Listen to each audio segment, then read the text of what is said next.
to make sure that our people are connected. As we make sure that our people are connected, we realize also that it's not just about them being connected with the purposes of consuming, but they also have to derive an economic spin-off in the connectivity that we're talking about. As we talk about that then, what becomes the role of government that are responsible for policy making? What role do they have to play? Can they do it alone? Or they require everybody's participation, because when we work together, we can do more. The people that we mainly refer to as voters and citizens as the politicians, some of you refer to them as clients, as consumers, as whoever that you decide to tap. But it is the same person that we're talking about. That's why as the South African government, we made sure that when you identify that there is a digital gap, it becomes our responsibility as government to intervene, whilst we appreciate the role that has been played by the private sector in terms of ensuring that, as I'm speaking to you right now, 98% population coverage is what we have, or we brag about as a country. Is that enough if we're talking about 98% population coverage, whilst we're still talking of 20 million unconnected people in this country? That the President has been very clear that let us make sure that come 2020, all those 20 million people are connected.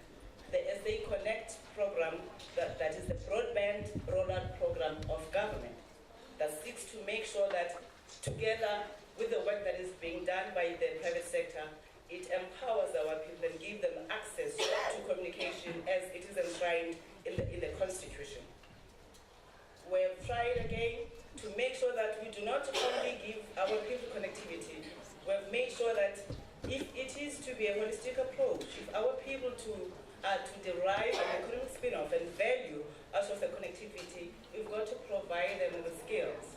Again, ladies and gentlemen, our President mentioned this yesterday, that we will be connecting about 1 million young people on data science-related skills, and that cannot be done by government alone. That's why in South Africa we crisscrossed, we are going, engaging with our neighboring countries. We've gone outside the borders of Africa to make sure that we do what will be best for the people of South Africa. We get the rightful partners, not people that will come to South Africa and Africa just to offer solutions, but people who are saying, we recognize that you Africans have a potential, but you might be limited in terms of the ability because you don't have enough resources. And therefore, South Africans, we say, as the big brothers, make sure that as you rise, you lift us up. It's not like we're not capable, we are, but we just don't have the resources, of course, taking into consideration our historic background. And with that, ladies and gentlemen, in this year that we're honoring Mama Albertina Sisulu and Dada Nelson Mandela, feel free to participate and be open and advise us, engage with the panelists that are here to make sure that together when we leave here, these deliberations indeed will provide a solution that will work for our countries. So, ladies and gentlemen,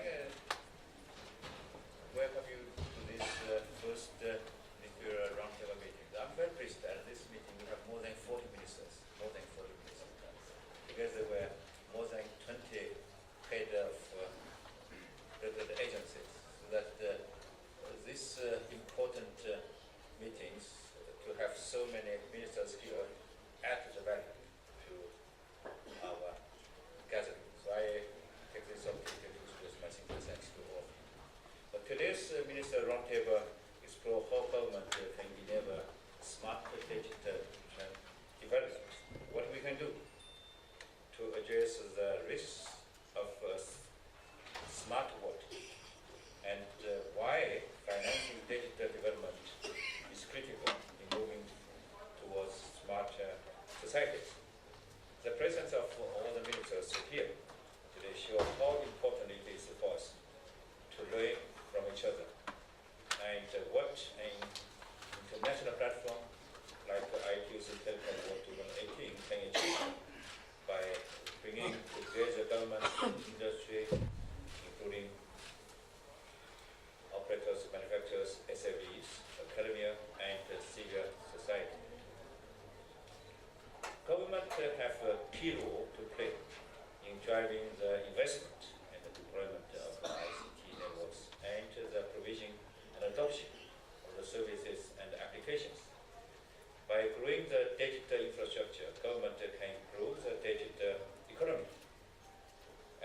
policymakers, they check the policy frameworks that can ensure universal and affordable access to the digital infrastructure. Take the example of artificial intelligence. A new ITU issue paper on accessing the economic impact of AI notes that this emerging technology has the potential to deliver additional global economic activities of around 13 trillion US dollars by 2030. Some countries are already trying to shape both paths for the future, ensuring that the benefit of AI are widely distributed and equally shared. At the same time, governments are also significant digital end users.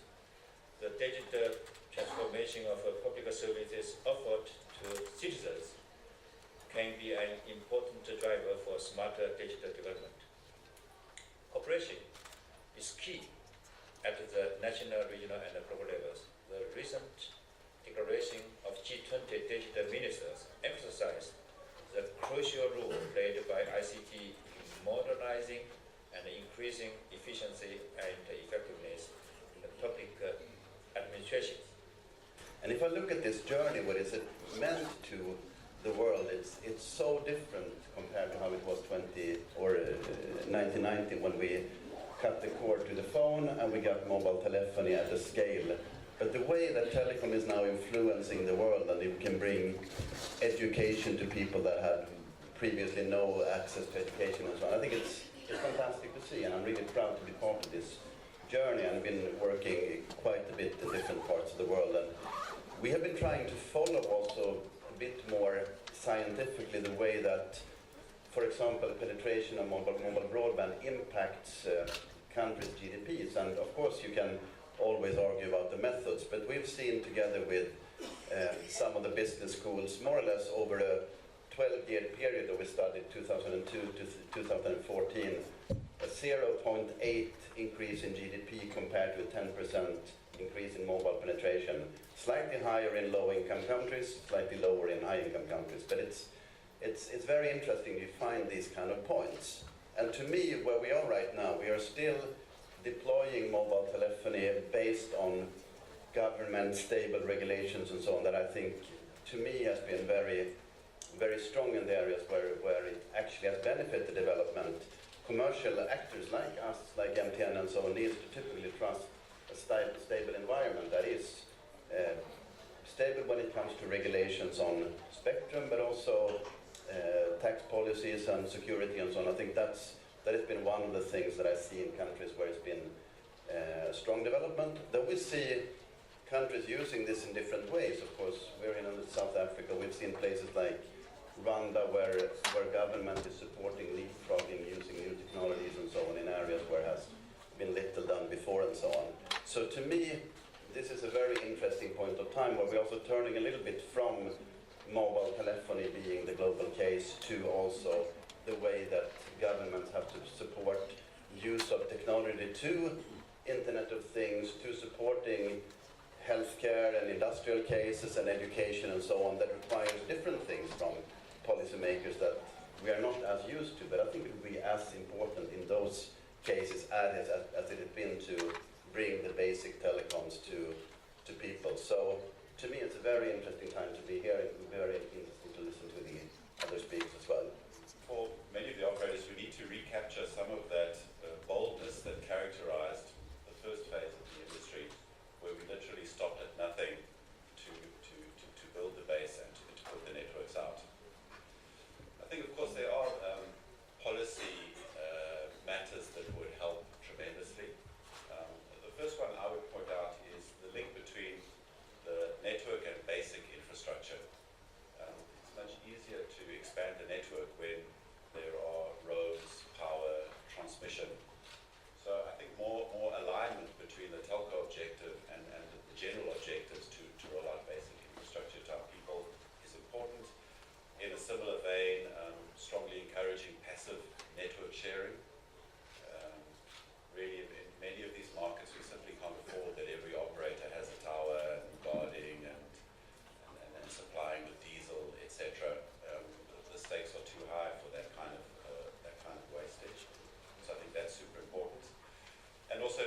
markets, it is often difficult to roll out sites. The approval processes, dealing with multiple organs of the state, different taxation regimes, that is creating a lot of friction that could be addressed. I guess the second aspect, of course, always is the discussion around spectrum. We feel that actually the 900 spectrum band is a very key answer to some of the challenges that face us. And in many markets where the industry started off with 3, 4, or 5 operators, you have quite a lot of spectrum that's sitting almost dormant or idle. So I think the policy objectives around spectrum should be not just the allocation of new spectrum, but also how we deal with existing spectrum that's not being used or not being used well.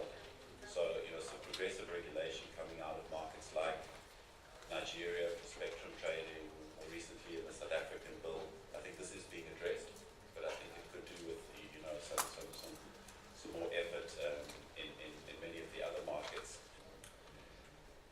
The name of the panel, Government Enabling Smarter Digital Development, is telling one, and I really like it. It reflects precisely what the government around the world ought to do. Play the role of enabler. Private sector will figure out the rest. In Afghanistan too, we are facing multiple challenges in the ICT sector, and I will just name a few of them. The first one is fiber connectivity. Connectivity in Afghanistan is one of the lowest in the region. Without improving connectivity, we cannot aim at bridging the digital divide.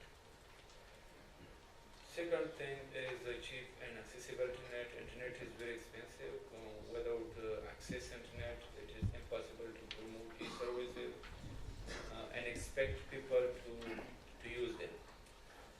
Weak electronic payment is still issue and problematic in Afghanistan, and is very limited. Without properly payment platform, e-commerce will be not possible. What we have planned, we have to accelerate building more fiber optics around the country and connect more regions. This will improve our outreach, also help us to become a hub between the global fiber networks. During the next coming years, we are looking at building a fiber optics channel and walking corridor in the region to connect China with Central Asia, Africa, and Europe. All this will contribute to Afghanistan becoming a digital hub in the region. Afghanistan already has a fiber network about 5,000 kilometers.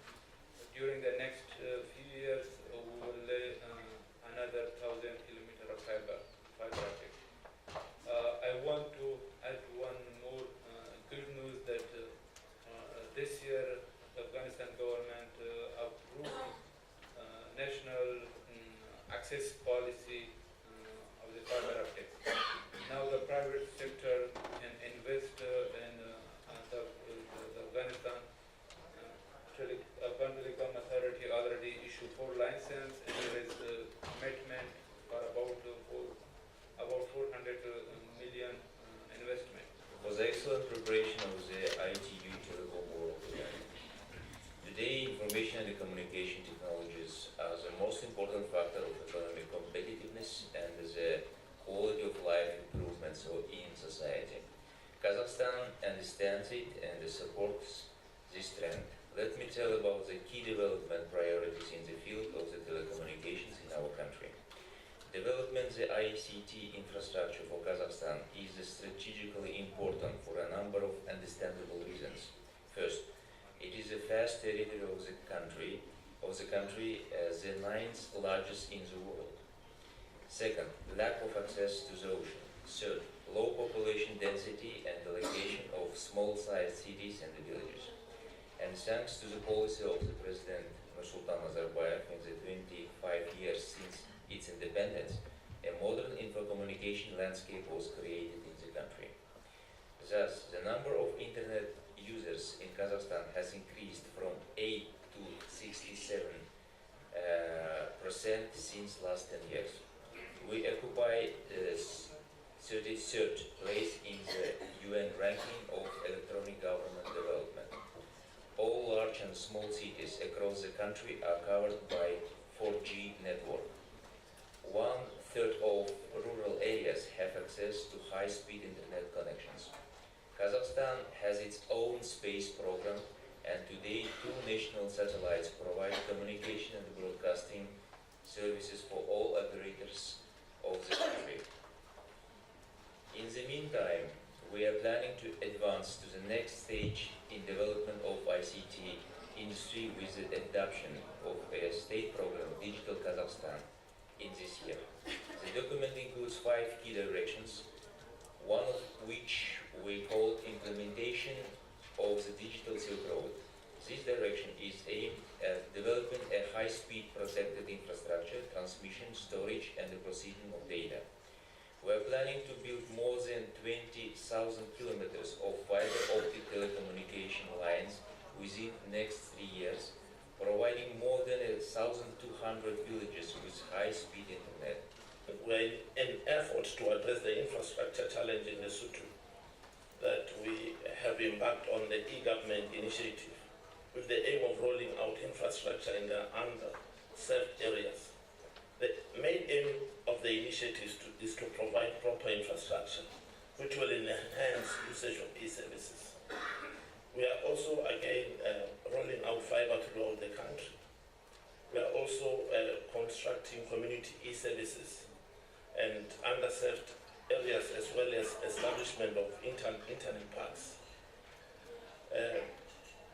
Digitalization can be good and bad at the same time. It can compromise one's privacy, and there is no proper legal frameworks in place. When there is no proper legal frameworks in the place, so we are entering into a decision where we have invited all the stakeholders to have a look at our cybersecurity legal framework. We also, ladies and gentlemen, we have uncorked the spectrum. Let me tell you, we have launched the 5G in Lesotho. A smarter society would be a society that finds itself living in a smart city. And I thought it's important for us to take a look at what a smart city is characterized by, such as technology on smart grids, smart homes, smart retail, smart healthcare, smart transportation, and all these areas will be enabled by embedding sensors that collect data in hospitals for smart health, in railways for smart transportation, in electricity grid for smart grids, in households for smart homes, and similarly in other areas. In a smart city, all the systems of sensors will be interconnected to enable smart management and control. The interconnection will be made possible by the Internet of Things. I'm raising this because this is one of the priorities raised by our President Ramaphosa, because as the country is looking at creating smart cities, the Internet of Things can only become a possibility if there are affordable universal broadband availability. The challenge in some of our countries is the availability of broadband access, and where it is available, the price is prohibitive. And in other areas, you find literally an inferior service provided. This is the first challenge of creating a smart city, to make sure that access, costs, and quality of service is addressed. The smart city systems described above will inevitably generate large amount of data, what we today call big data. Big data will come from such sources as smartphones, computers, sensors, cameras, global positioning systems, social media sites, commercial transactions, and other devices. Big data is only useful if there are tools and technologies to analyze the data. This means that the collected data has to be stored in a manner that makes it easy to access and to enable analysis. Therein lies the second challenge, the ability and the tools and technologies to conduct big data analysis. I want to talk about the Sudan ICT market. It has been reformed since 1993. to be fully privatized with four huge big companies now working as operators of Sudan. Now we have MTN, South Africa, we have Zain, Kuwait, and we have Canal Tel from United Arab Emirates, and we have the fourth one is Sudatel, it's a local company. For internet in Sudan now, Sudan connected four landlocked countries. Sudan connect Ethiopia, Eritrea, South Sudan, and Chad, and Central Africa. All these countries have been connected through Sudanese fiber optics that is long about 31,000 kilometers that connect all Africa from north to the south and east to the west. About broadband, now Sudan launched the 4G technology since last year, and now its coverage is around 49% from the space of Sudan. About e-service, also Sudan now launched the e-government 2 years ago, and our plan to finish the project of e-government by 2020. We face main challenge. First challenge is cybersecurity. It's one of the huge challenges in the continent, and we face it more because Sudan long time work and under the sanctions, and we work to develop local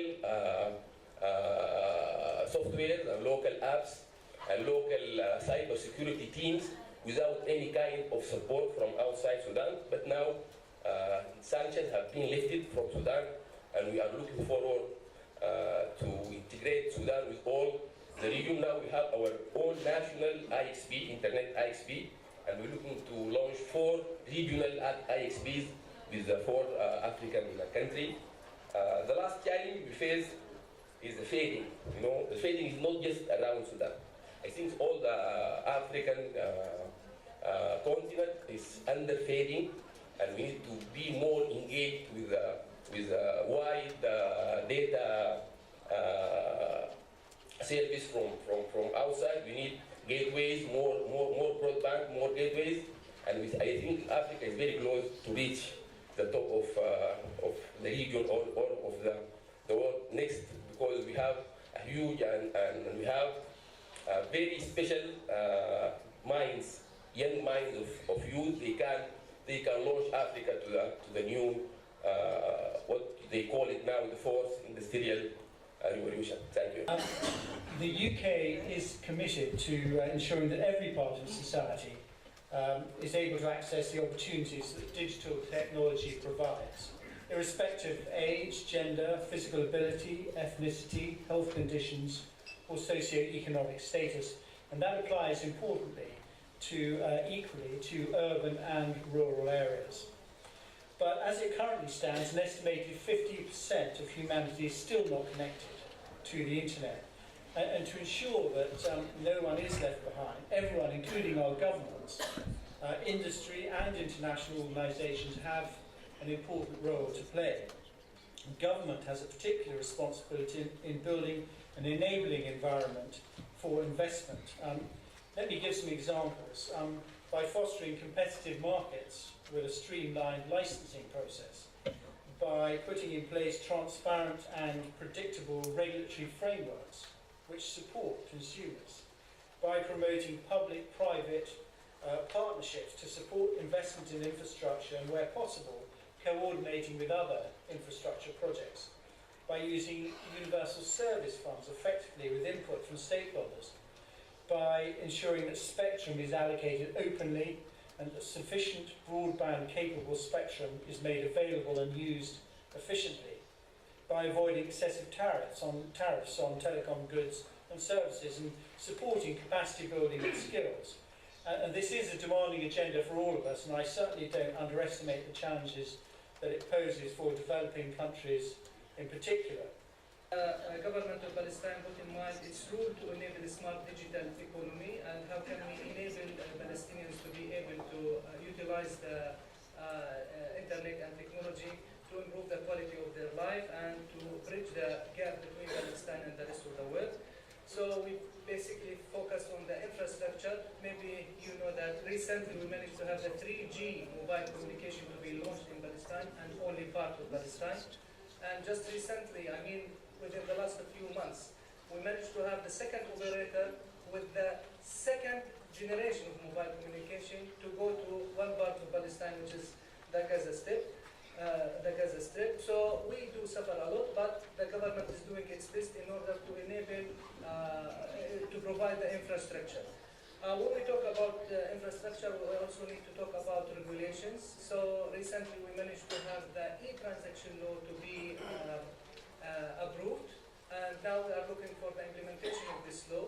And here comes the partnership in local market as well as with the international societies. In addition to the e-transaction law, we have the Digital Authentication Center that has been established again, and we are planning to have it functioning soon in collaboration with people. E-government is one of our main projects, and in that project we are again trying to make the life of Palestinians easily, right, who are sitting inside Palestine, and of those, the Palestinians who are living outside Palestine by force. Partnership with SMEs and international societies is so important for us. So the government has given way for, let's say, some of the fees that the companies has to pay for the government in order to make it possible for them to invest more for the development of their societies. So in order to make it short, recently we have managed to find that we are one of the best countries in the region in terms of the internet speed. When I say in the region, it is mainly the MENA region.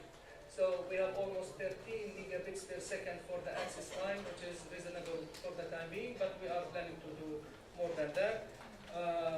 In addition to that, we care a lot for the SMEs and we care a lot for innovation, and Ministry of Telecommunication in Palestine is a member of the Higher Council for Innovation.